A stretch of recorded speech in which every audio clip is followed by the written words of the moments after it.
여보, 이제 뭘 더 하겠다고 그래요. 일어나기도 힘들면서. 혹시 이런 말 들어본 적 있으십니까? 크게 소리친 것도 아닙니다. 화를 낸 것도 아닙니다. 그저 피곤한 말투로 무심코 던진 한마디. 하지만 그 말이 가슴 깊은 곳까지 파고듭니다. 저는 60대 중반 남성분들과 자주 대화를 나눕니다. 그분들 중에는 겉으로는 괜찮은 척하지만 아무에게도 말하지 못한 속마음을 안고 사는 분들이 많습니다. 아침에 눈을 떠도 온몸이 축축 처지고 뭘 해야 할지도 모르겠고 그냥 이불 속에 더 있고 싶기만 한 날들이 반복됩니다. 무기력한 몸 때문에 아내와 눈을 마주치기조차 피하게 됩니다. 혹시 또 실망시킬까봐, 혹시 또 나에게 기대하지 않을까봐. 이런 자신을 보며 내가 정말 이제 끝난 건가 하는 생각. 단 한 번도 안 해보신 분이 계실까요? 이야기 나누는 지금 이 순간에도 수많은 60대 이상의 남성분들이 이런 노후 건강, 남성 활력, 부부관계 단절 속에서 조용히, 아주 조용히 고통받고 계십니다. 오늘 저는 약 얘기를 하지 않을 겁니다. 비싼 건강식품도 아닙니다. 효능을 과장하는 말도, 기적처럼 낫는다는 얘기도 하지 않겠습니다. 그저 따뜻한 차 한 잔을 앞에 두고 한 남자의 진심 어린 이야기를 들려드리려 합니다. 그가 어떻게 다시 아내의 손을 잡았는지, 어떻게 다시 남편으로 돌아올 수 있었는지. 이 방송은 말 못했던 남자의 진심을 꺼내는 곳, 당신의 마음을 대신 말해줄 수 있는 이야기입니다. 2부, 남자의 눈에 담긴 말하지 못한 슬픔. 그날은 봄비가 살짝 내리던 초봄 아침이었습니다. 해민 한 의원 앞 도로에는 김이 피어오르듯 습기가 올라왔고 차가운 공기 속에 나무 문이 삐걱 열리는 소리가 들렸습니다. 따뜻한 아침, 차를 준비하던 그때 한 남자가 조용히 들어섰습니다. 박도현님, 62세, 키가 크고 체격이 있는 분이었지만 걸음걸이에는 힘이 없었고 셔츠는 구겨져 있었으며 단추는 어긋나 있었습니다. 퇴직한 지 얼마 되지 않았다는 걸 저는 알고 있었지요. 그전엔 체육교사로 일하셨던 분. 늘 활기차고 에너지가 넘쳤던 모습이 떠올랐습니다. 하지만 그날의 걸음은 마치 과거까지 끌고 오는 듯 무거웠습니다. 그분은 말없이 나무 의자에 앉았습니다. 시선은 창밖, 잔잔하게 내리는 봄비에 머물러 있었습니다. 저는 조용히 차를 따르고 앞에 밀어드렸습니다. 무엇이 불편하셔서 오셨을까요? 대답은 없었습니다. 오직 긴 한숨만. 그리고 나서 천천히 저를 바라보셨습니다. 그 눈빛엔 화도 절망도 없었습니다. 오히려 너무 오래 기대를 접어온 이에 익숙한 포기 같은 눈빛이었습니다. 그분은 낮은 목소리로 말씀하셨습니다. 요즘은 남자라고 말하기도 부끄럽습니다. 아내는 아무 말 안 합니다. 하지만 예전처럼 저를 바라보지 않아요. 마치 그냥 한 집에 같이 사는 사람을 보는 것 같은 눈빛이랄까요. 눈물은 없었습니다. 하지만 무릎 위에 놓인 두 손이 조용히 움찔렸다가 풀어지기를 반복했습니다. 속마음을 억누르려는 몸짓 같았습니다. 저는 아무 말도 하지 않았습니다. 왜냐하면 이 나이의 남자가 그런 말을 꺼낼 땐 이미 속으로 너무 오래 아파왔다는 뜻이니까요. 그분은 조금 더 말씀하셨습니다. 마치 남의 이야기를 전하듯 담담하게. 예전엔 정말 건강했어요. 등산도 하고 조깅도 하고 한갑 넘어서도 구청 주최 탁구 대회에 나갈 만큼. 그런데 어느 순간부터 아침마다 머리가 무겁고 밤엔 깊게 잠들질 못해요. 감각도 무뎌지고 아내를 향한 마음은 여전한데 몸이 반응을 안 해요. 그런 제 자신이 너무 초라하더라고요. 그분은 소리 없이 웃었지만 그 웃음은 외로움의 그림자 같았습니다. 아내는 퇴직했으니 편히 쉬라고 해요. 근데 쉬는 거랑 혼자 남겨진 느낌은 완전히 다른 거잖아요. 몸이 힘든 것보다 마음이 외롭다는 게 더 숨막히는 일이라는 걸 요즘 들어 절실히 느껴요. 저는 더 묻지 않았습니다. 왜냐하면 이건 단지 박도현님 한 분의 이야기가 아니었기 때문입니다. 수백 명, 수천 명의 남성들이 이 순간에도 조용히 그 마음을 꾹꾹 눌러가며 살아갑니다. 같은 집, 같은 방에 누워 있어도 부부 사이의 따뜻함은 사라진 지 오래고 남아있는 건 조용한 동거뿐입니다. 많은 분들이 말합니다. 아내가 뭘 안 하니 다행이지. 하지만 사실 가장 아픈 건 무관심한 눈빛, 존재감이 사라졌다는 느낌입니다. 노후 건강, 남성 건강, 이 모든 변화는 사실 아주 작은 데서 시작됩니다. 바로 이젠 내가 남자가 아니라는 느낌에서. 계속해서 이 이야기는 몸속의 불씨가 꺼져가는 이유와 그 불씨를 다시 살릴 수 있는 진짜 방법으로 이어집니다. 다음 편에서 뵙겠습니다. 3부. 몸은 갑자기 늙지 않는다. 단지 우리가 몰랐을 뿐이다. 박도연 선생님께서 조용히 이야기를 마친 후 우리는 잠시 아무 말도 하지 않았습니다. 탁자 위 찻잔은 이미 식어 있었고 그 따뜻했던 온기만 손바닥에 희미하게 남아 있었습니다. 저는 선생님을 바라보며 조용히 말했습니다. 몸은 어느 날 갑자기 늙지 않습니다. 마치 꺼져가는 숯불 같아요. 누가 물을 끼얹은 것도 아니고 단지 바람, 먼지, 그리고 우리가 오래 돌보지 않으면서 조금씩 꺼져갈 뿐입니다. 선생님은 제 얼굴을 바라보았습니다. 저는 천천히 설명을 이어갔습니다.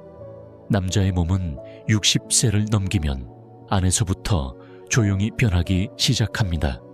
테스토스테론이라는 남성 호르몬은 30대부터 서서히 줄어들기 시작하고 60세 이후에는 그 속도가 더 빨라집니다.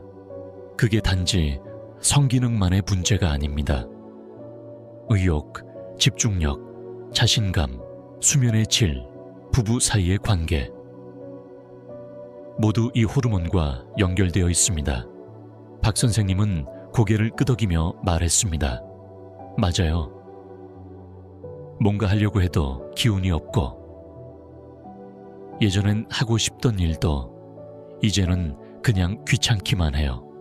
아내 옆에 있어도 내가 남편인지 그냥 같이 사는 사람인지 모르겠어요. 저는 말했습니다. 선생님, 소유신 몸은 마치 큰 저수지와 같습니다. 젊을 땐 가득 차 있었지만 나이가 들면 바닥에 조그만 균열이 생깁니다. 그냥 두면 물은 조금씩 새어나가고 어느 순간엔 완전히 말라버리죠.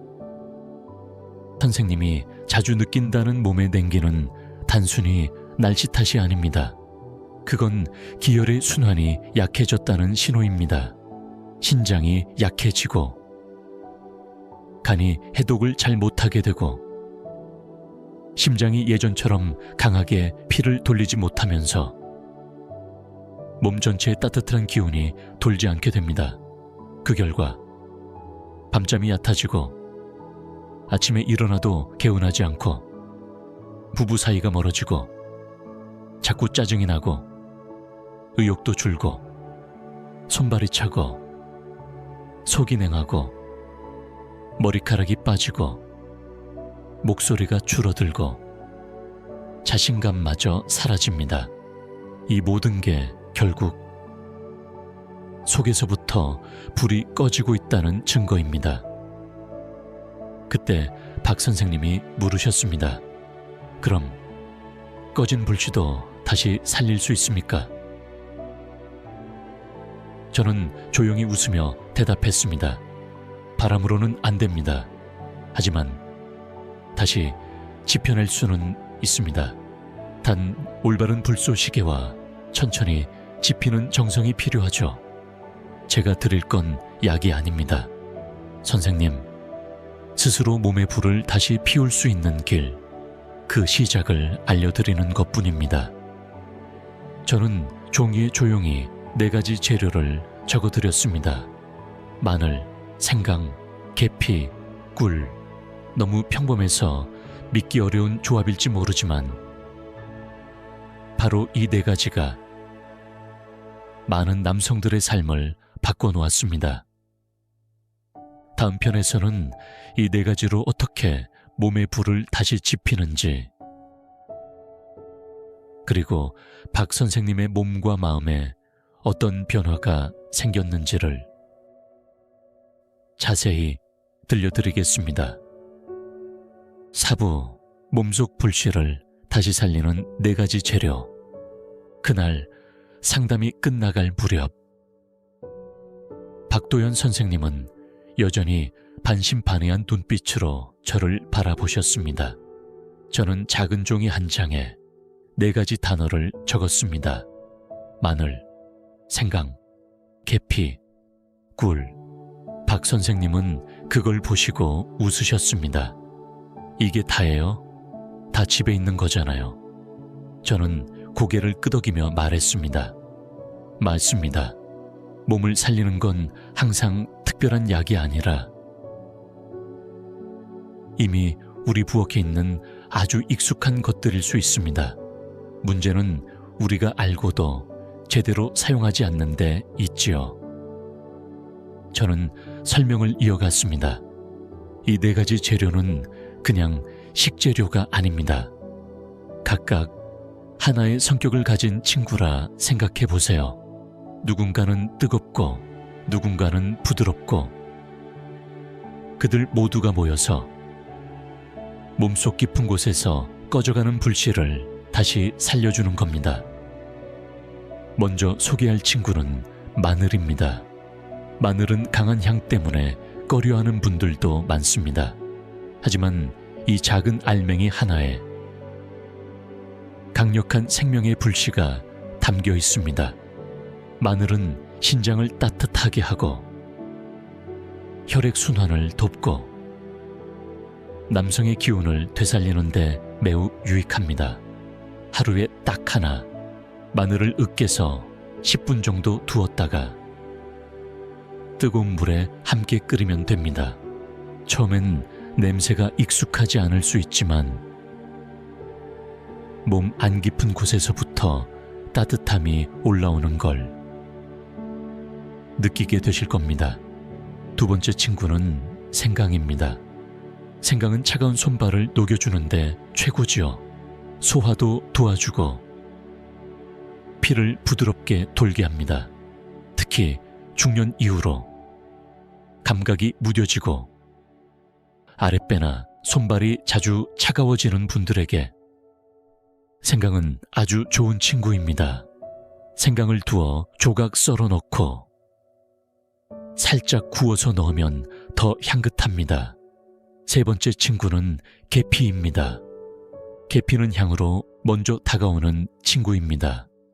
옛날 설날 어머니가 끓여주시던 수정과 모란시장 약초가게 골목에서 맡던 그 향기. 하지만 계피는 향기만 있는 것이 아닙니다.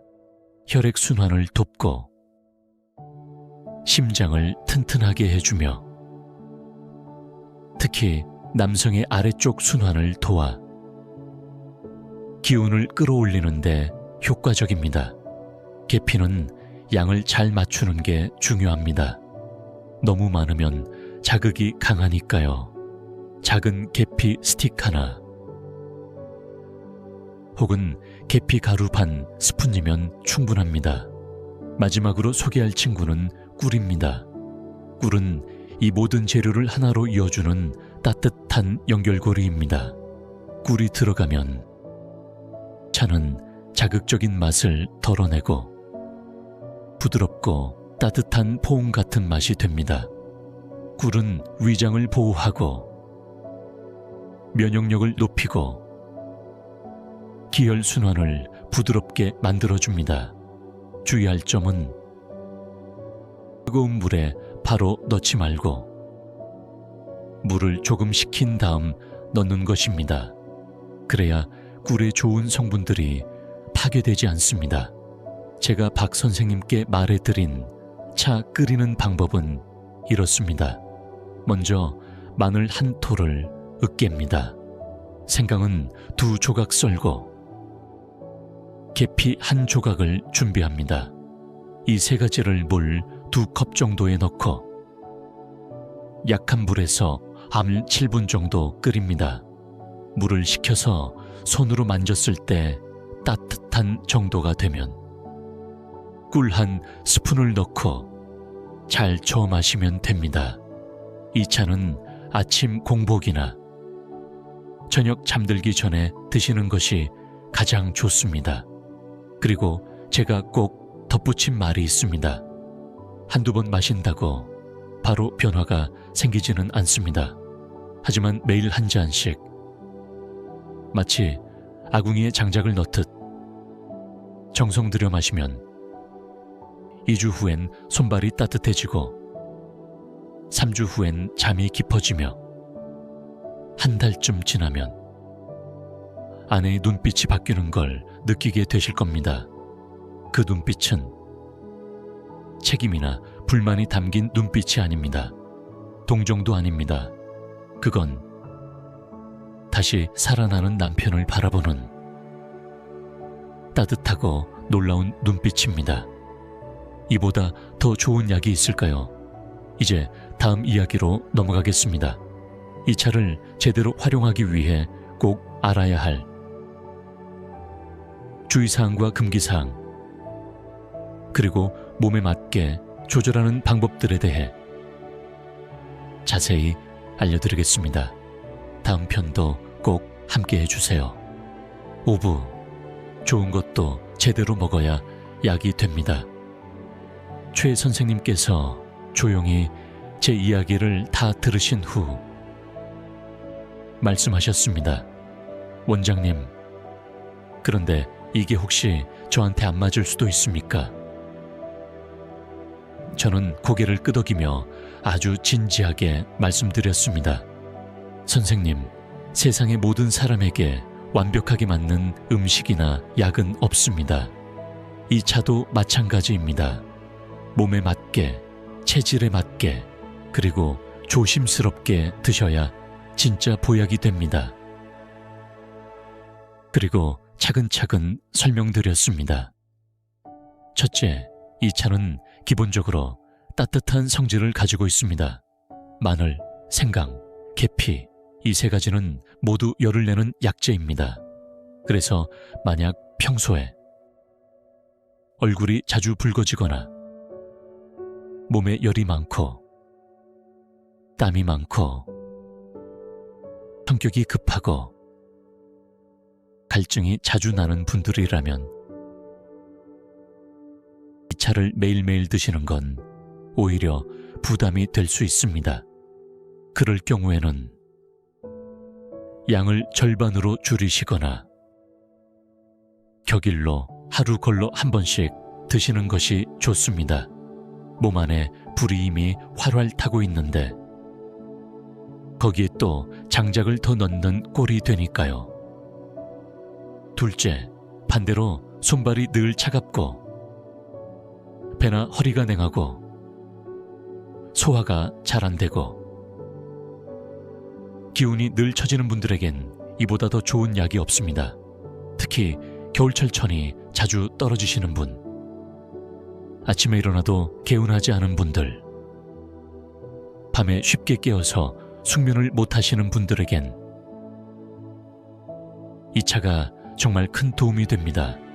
하지만 아무리 잘 맞아도 욕심내시면 안 됩니다. 제가 이런 말씀을 꼭 드리는 이유는 간혹 효과를 빨리 보고 싶어서 한 번에 2배로 끓여서 진하게 마셨다는 분들이 계십니다.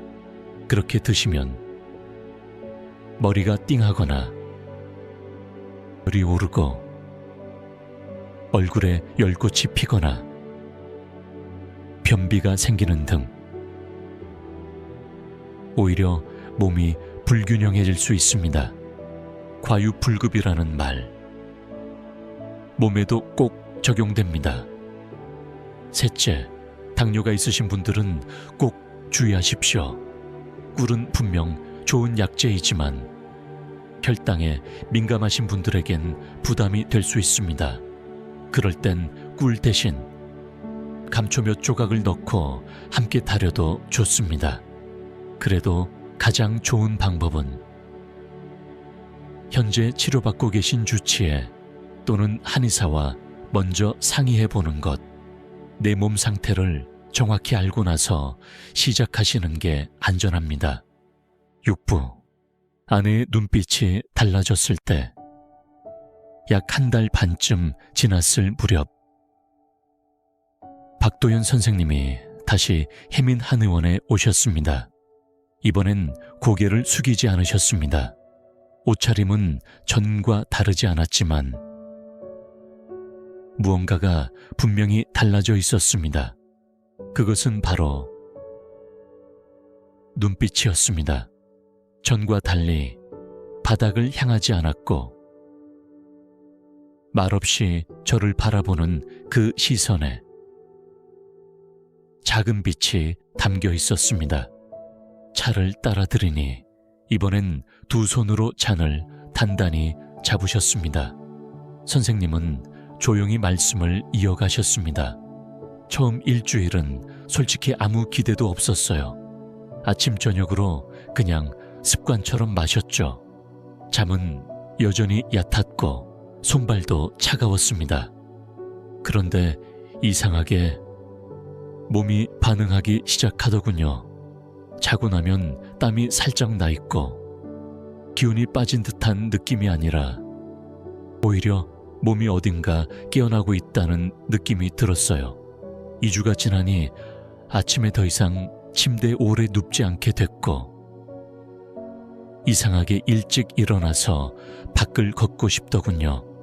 집 뒤뜰로 나가 맑은 공기를 마셨습니다. 오랜만에 새소리가 들렸어요. 예전엔 늘 있었던 소리였을 텐데 내가 그걸 못 듣고 살았던 거죠. 그리고 3주째 되는 날이었습니다. 그날 밤 아내가 새 이불을 들고 방에 들어왔습니다. 조용히 침대를 정리하더니 제 옆에 앉아 이렇게 묻더군요. 오늘은 그 차 마셨어요? 순간 당황했어요. 아내가 그런 걸 물어본 적이 없거든요. 고개를 끄덕였더니 그저 조용히 제 눈을 바라봤습니다. 그 눈빛 정말 오랜만이었어요. 예전처럼 한 아내가 남편을 바라보는 눈빛이었죠. 무심한 동거인이 아니라 기댈 수 있는 사람, 함께 살아가는 사람으로서의 남편. 저는 무슨 말을 해야 할지 몰랐고 그저 아내의 손을 잡았습니다. 그 손, 예전처럼 피하지 않았습니다. 차갑지 않았습니다. 부드럽고 따뜻했습니다. 마치 옛날 그 시절처럼. 그날 이후 우리는 함께 아침을 맞이합니다. 아내는 차를 우려주고 저는 창문을 엽니다. 가볍게 몸을 풀고 시장에도 직접 나갑니다. 채소를 고르고 생선을 사옵니다. 작은 변화들이 하나둘 삶의 균형을 다시 맞춰줬습니다. 제 몸은 여전히 62입니다. 하지만 제 마음은 그날 흐린 봄빛 속에서 힘없이 앉아있던 사람이 아닙니다. 제가 물었습니다. 선생님, 가장 달라진 게 뭐였습니까? 박 선생님은 잠시 생각하시더니 이렇게 말씀하셨습니다. 제일 달라진 건 건강이 좋아진 게 아니라 제가 다시 살아있다고 느끼는 겁니다. 존재감이 생겼어요. 누군가에게 여전히 소중한 사람이라는 감정. 그게 제일 컸습니다. 저는 아무 말도 하지 않았습니다. 왜냐하면 압니다. 한 남자가 자신의 존재를 잃었다가 다시 되찾는다는 게 어떤 의미인지, 그리고 그 변화는 절대 하루아침에 오지 않습니다. 그건 매일 아침 한 잔의 차로, 매일 저녁 따뜻한 마음으로 조금씩 되살아난 겁니다. 기적은 멀리 있지 않습니다. 가장 가까운 곳에서 아주 조용히 시작됩니다. 다음 마지막 이야기에서는 지금 이 방송을 듣고 있는 당신이 오늘 당장 어디서 어떻게 시작할 수 있을지 구체적으로 안내해 드리겠습니다. 지금까지 잘 따라오셨다면 마지막 한 걸음만 남았습니다. 7부, 오늘 하루 그 첫 잔으로부터 선생님 이야기를 마치고 난 후 저는 오랫동안 창밖을 바라봤습니다.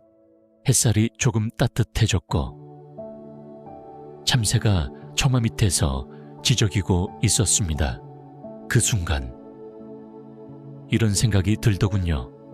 몸이 늙는 건 자연스러운 일입니다. 하지만 마음까지 식어버리는 건 우리가 선택할 수 있습니다. 누구나 나이가 들면 기력이 떨어지고 관계가 멀어지고 자신감도 흐려집니다. 하지만 한 잔의 따뜻한 차, 서늘한 새벽 공기를 가르며 걷는 30분, 그리고 오늘 하루 나를 위해 불을 지피는 마음, 이 세 가지가 쌓이면 삶은 다시 따뜻해질 수 있습니다. 의지라고 하면 부담스러울 수 있습니다. 그냥 오늘 하루 차 한 잔부터 시작해보자. 그 마음이면 충분합니다. 지금 이 방송을 들으며 어딘가 마음 한켠이 찡하셨다면 그건 이미 변화가 시작됐다는 신호입니다. 그 작은 불씨를 그냥 지나치지 마십시오. 말 못했던 남자의 진심을 꺼내는 곳, 이곳은 남들이 듣지 않는, 말로 하기 애매했던 당신의 속마음을 조용히 꺼내주는 공간입니다. 당신의 오늘 하루가 그 조용한 용기의 시작이 되기를 진심으로 바랍니다. 작은 실천, 큰 응원.